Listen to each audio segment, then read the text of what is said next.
আওয়ামী লীগকে সন্ত্রাসী সংগঠন হিসেবে নিষিদ্ধ ঘোষণা করা হয়েছে, আইন করা হয়েছে। এই বিষয়ে আপনার কি বলার আছে? আওয়ামী লীগের সন্ত্রাসী কর্মকাণ্ডের ইতিবৃত্ত অনেক লম্বা। কারণ এই আওয়ামী লীগের সন্ত্রাসী কর্মকাণ্ডের কারণেই কিন্তু ৬ দফা বাঙালির মুক্তি সনদ দেওয়া হয়েছিল। আওয়ামী লীগের সন্ত্রাসী কর্মকাণ্ড যদি বলা হয় তাহলে ৫২ ভাষা আন্দোলনের নেতৃত্ব দেওয়া হয়েছিল।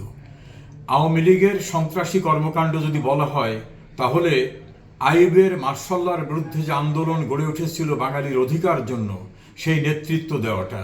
একইভাবে ৬২তে হামিদুর রহমান শিক্ষা কমিশন আন্দোলন গড়ে তুলেছিল আওয়ামী লীগ।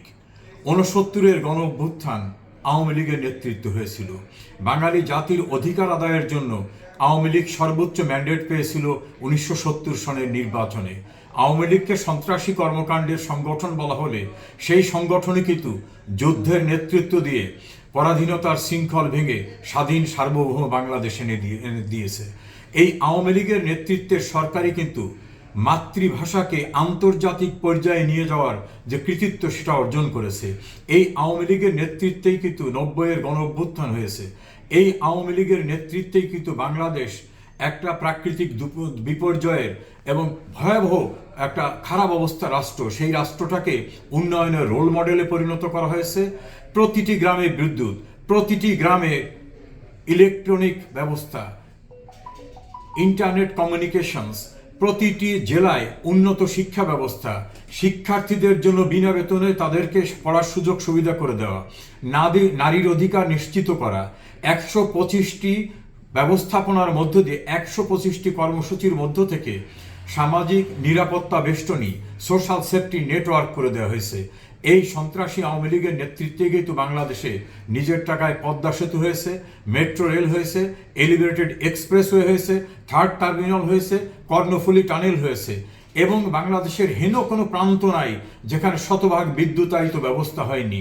রাস্তাঘাট, ব্রিজ, কালভার্ট এবং একটা মানুষ যাতে গৃহহীন না থাকে সেজন্য সরকারি ভূমিতে সরকারি টাকায় বাড়ি করে দিয়ে, দলিল করে দিয়ে, বিদ্যুতায়িত করে দিয়ে মানুষের অধিকার নিশ্চিত করেছে।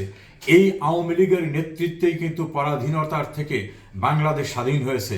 যারা আজকে আওয়ামী লীগকে নিষিদ্ধ সন্ত্রাসী সংগঠন বলছে, সেই সরকারের প্রধানমন্ত্রীর বাবা এই আওয়ামী লীগের অধীনে চাকরি করেছেন। এই আওয়ামী লীগের অধীনে থেকে তারা সেদিন মুক্তিযুদ্ধে অংশগ্রহণ করেছিল। আর সেই সময় যারা বিরোধিতা করেছিল, আজকে তাদের বাহবা নিয়ে আওয়ামী লীগকে নিষিদ্ধ ঘোষণা করা হয়। আওয়ামী লীগকে কি সন্ত্রাসী সংগঠন হিসাবে কোনো কোর্ট জাজমেন্ট দিয়েছে? কেউ কি বলেছে যে প্রমাণিত হয়েছে আওয়ামী লীগ সন্ত্রাসী সংগঠন? বরং যারা গণহত্যা করেছে ৭১ সনে, যারা অবৈধভাবে ক্ষমতা দখল করেছে বঙ্গবন্ধু হত্যার পরে এবং অকাতরে মানুষকে নির্মমভাবে হত্যা করেছে কোর্ট মার্শালের নামে, সেই সকল পক্ষ একত্রিত হয়ে আওয়ামী লীগকে নিষিদ্ধ করা মানে আমার আশঙ্কা একদিন ওরা বলে ফেলবে কিনা যে এই বাংলাদেশটাকে নিষিদ্ধ করে পূর্ব পাকিস্তানে ফিরে যেতে চাই। কারণ জামাতের এক ব্যারিস্টারের ইন্টারভিউতে দেখলাম তিনি বলছেন যে ১৯৭১ সনের ১৬ই ডিসেম্বর তাদের পরাজয় হয়েছে। তাহলে আওয়ামী লীগকে নিষিদ্ধ করে, মুক্তিযুদ্ধের চেতনাকে নিষিদ্ধ করে, জয় বাংলাকে নিষিদ্ধ করে তারা কি এই বাংলাদেশটাকে পূর্ব পাকিস্তানে পরিণত করতে চায়?